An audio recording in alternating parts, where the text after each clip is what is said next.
Are you ready to work on section 4 in our Boardwalk quilt? Let's do it.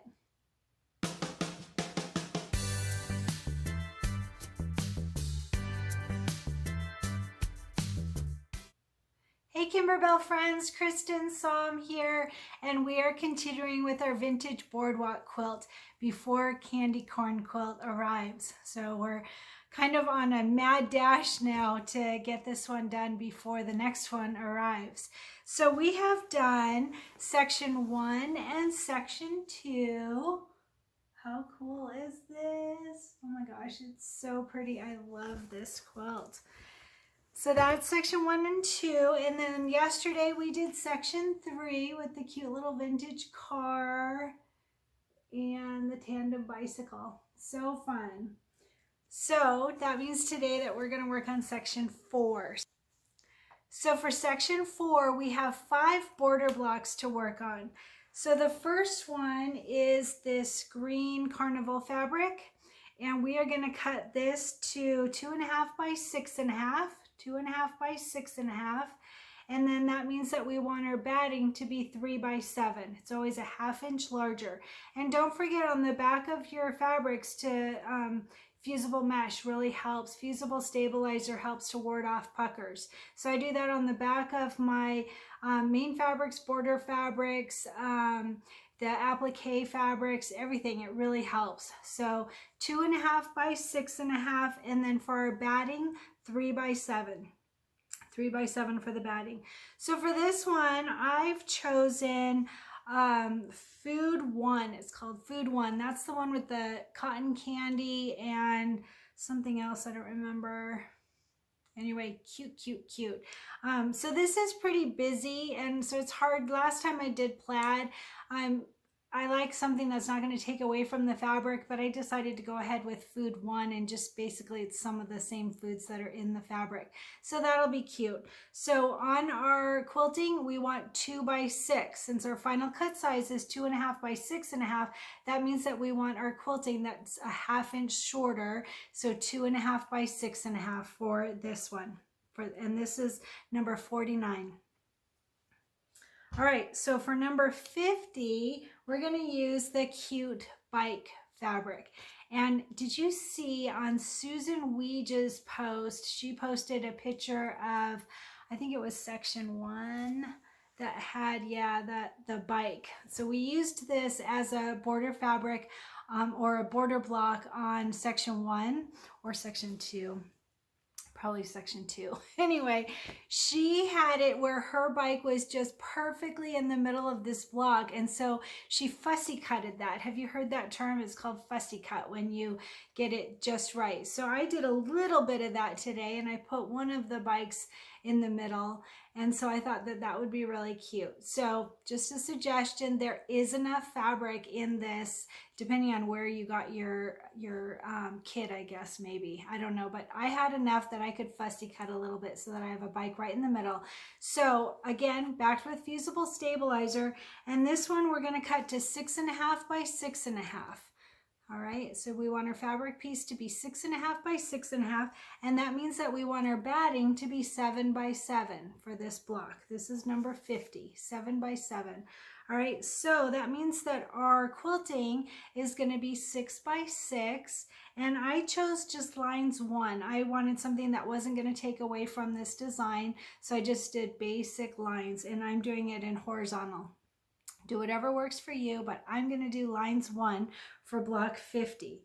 So for block 51, we have another one of those really long pieces. So this is that 2.5 by 16.5, and it's the light gray stripes. Notice the direction. I have mine going vertically. That's how it's shown in the book. You can do whatever works for you.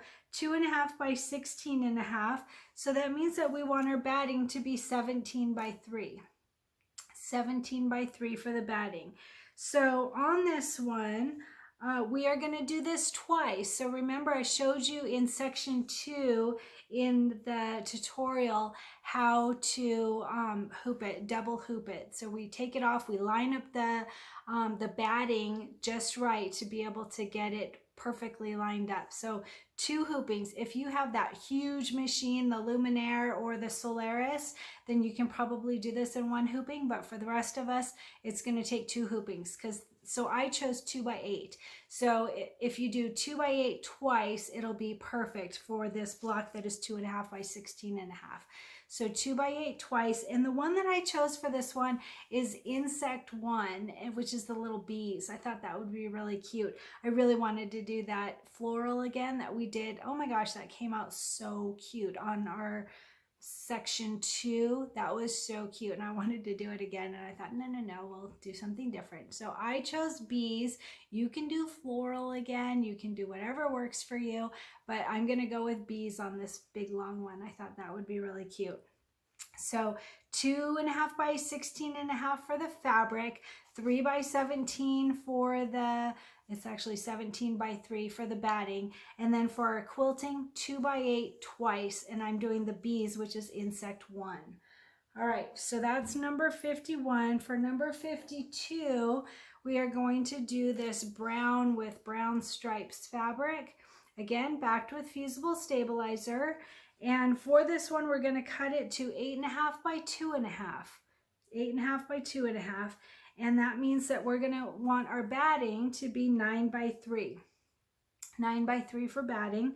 And then for our quilting, always a 1/2 inch smaller. So that's going to be 2 by 8 for the quilting on this. And I've chosen geometric 1. I thought that that would look cute. So this is going to be underneath the food stand. So to me, it gave the impression of sand, like it's going to be a food stand sitting on sand. And I thought geometric was kind of cute. So I'm doing geometric 1 for this block, number 52, and it's going to be in 2 by 8. All right. And then the last one, we've got another big one. So this is again a 16.5 by 2.5 in the wavy fabric. And we are going to use our batting that is 17 by 3. All right, because it's always a 1/2 inch larger. And then for this one, for our quilting, I've chosen wavy 3. It's that tight waves, which matches this fabric. So on that one, we're going to do our quilting at 16 by 2, which means that we're going to do it twice. So 2 by 8, same like the other one. And what I'm doing, I'll show you in the photos, I merged it so that I've got both of them on 1 hooping. I think I'm using my 6 by 10 hoop for those. And I'm just going to do the 2 by 8 and then 2 by 8, but I'm going to do them at the same time to help save on time and save on stabilizer. And then the other blocks I'm doing in 1 hooping. All right, so on that wavy 3, did I mention I've chosen wavy 3 in 2 by 8? It's vertical, so you want your waves to be the same direction as the wave fabric, so it's the vertical. Everything else I think we've got, so we're all ready. Let's go ahead and get started. After we get these all quilted, then we're going to start piecing everything together for section 4.